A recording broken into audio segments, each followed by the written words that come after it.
Bismillahirrahmanirrahim. Assalamualaikum warahmatullahi wabarakatuh. Perkenalkan, nama saya Ermila dengan NIM S1E1222049 dari jurusan Teknik Informatika.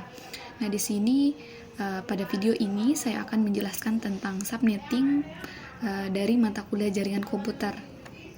Oke, langsung saja materi yang akan dibahas pada video ini. Yang pertama ada pengertian subnetting, yang kedua ada analogi subnetting, yang ketiga ada konsep subnetting, ada langkah-langkah subnetting, kelima ada contoh subnetting, keenam subnet mask, dan ketujuh itu ada keuntungan subnetting, dan terakhir yaitu kesimpulan. Nah, langsung kita masuk pada materi pertama, yaitu pengertian subnetting.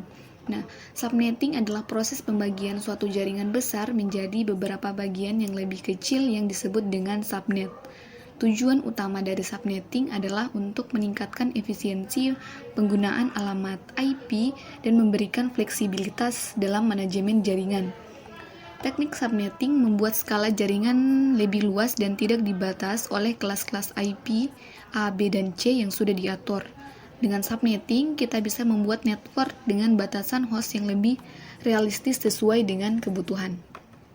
Nah, subnetting itu juga menyediakan cara yang lebih fleksibel untuk menentukan bagian mana dari sebuah 32 bit IP address yang mewakili network ID dan bagian mana yang mewakili host ID.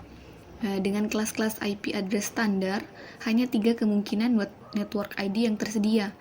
Ada 8 bit untuk kelas A, 16 bit untuk kelas B, dan 24 bit untuk kelas C.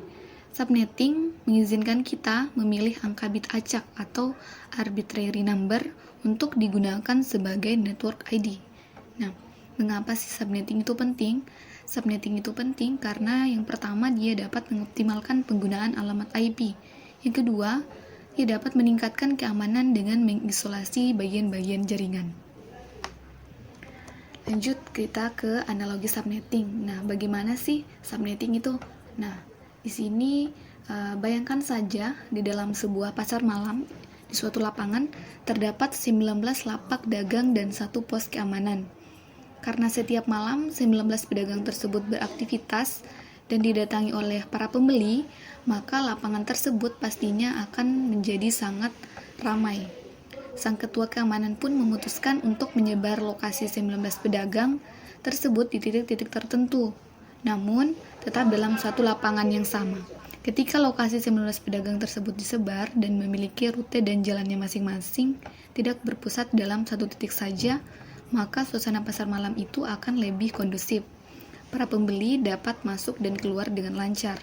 Nah, dengan analogi di atas dapat disimpulkan bahwa lapangan itu berperan sebagai network ID, network address, kemudian 19 pedagang berperan sebagai host address, dan ketua keamanan itu berperan sebagai broadcast address yang memisahkan masing-masing alamat pada jaringan tersebut.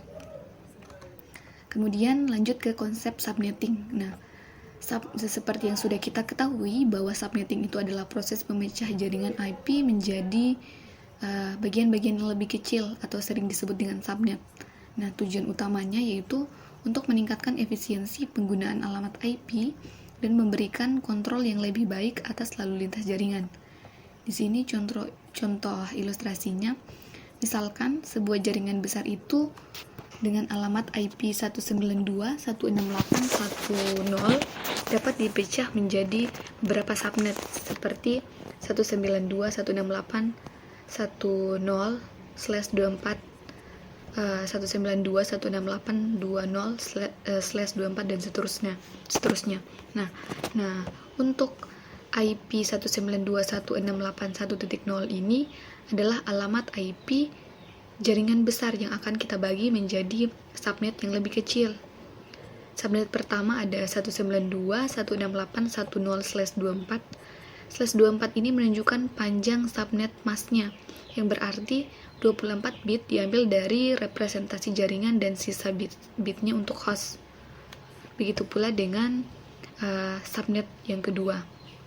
Nah, setiap subnet dapat dianggap sebagai jaringan mandiri dengan alamat IP dan batas kontrol tersendiri. Kemudian langkah-langkah dari subnetting. Yang pertama itu menentukan jumlah subnet.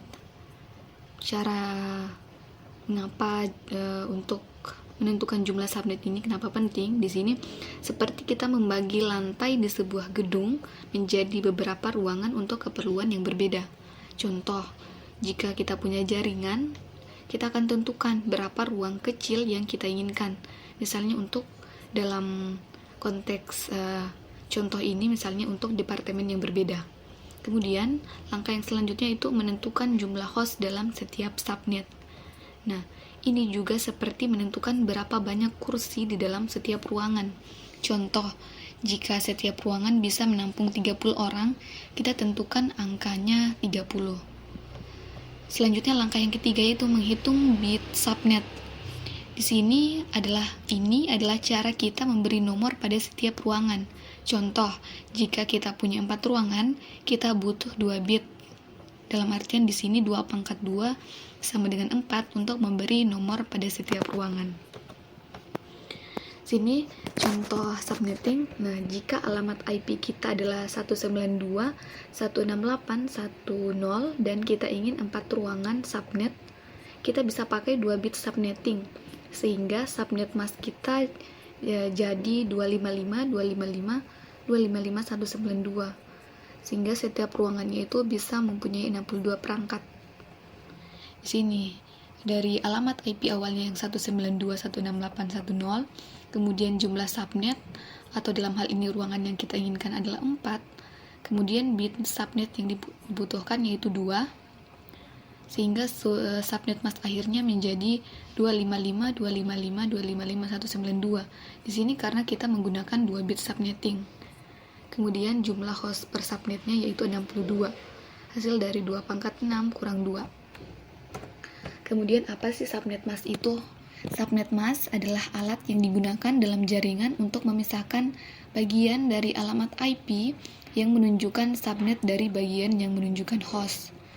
Nah, subnet mask adalah istilah teknologi informasi dalam bahasa Inggris yang mengacu kepada angka biner 32 bit yang digunakan untuk membedakan network ID dengan host ID, menunjukkan letak suatu host apakah berada di jaringan lokal ataupun dari jaringan luar.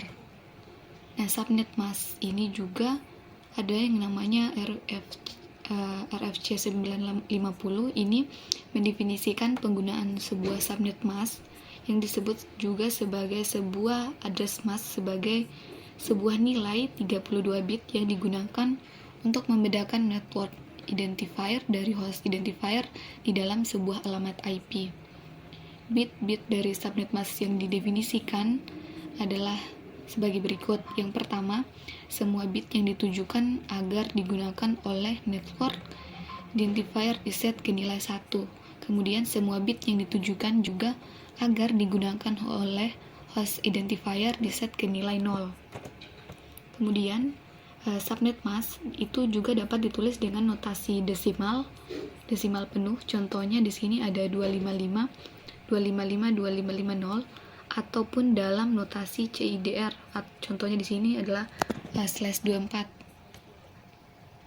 Di sini ada kelas alamat, ada kelas A, kelas B, kelas C dengan subnet mask binernya, kemudian subnet mask desimal dan panjang prefixnya. Ada /8, /16 dan 24.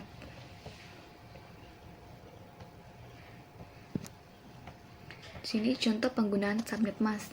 Di sini ada alamat IP 192.168.1.1. Nah, subnet masknya yaitu 255.255.255.0 atau /24. Subnetnya 192.168.1 itu adalah subnet, sedangkan hostnya yaitu 1. Nah, keuntungan dari subnetting. Nah, subnetting ini memungkinkan penggunaan alamat IP yang lebih efisien dengan memecah jaringan besar menjadi bagian-bagian yang kecil. Yang kedua, mengurangi pemborosan alamat IP dan memperpanjang umur alamat IP yang tersedia.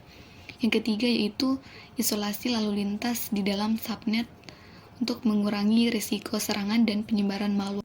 Kemudian selanjutnya yaitu ada memberikan kontrol akses yang lebih ketat terhadap sumber daya jaringan, meningkatkan keamanan secara keseluruhan. Selanjutnya untuk yang kelima itu mempermudah manajemen dan pemeliharaan jaringan dengan struktur yang lebih terorganisir. Dan yang terakhir yaitu subnetting memfasilitasi penanganan dan pemecahan masalah secara lebih efektif dalam lingkungan jaringan. Ini jadi kesimpulannya yaitu subnetting itu adalah teknik untuk membagi jaringan besar menjadi subnet kecil untuk efisiensi dan keamanan. Nah, subnetting itu penting karena dapat mengoptimalkan penggunaan alamat IP dan meningkatkan keamanan melalui isolasi subnet. Oke, terima kasih. Sekian dari saya. Assalamualaikum warahmatullahi wabarakatuh.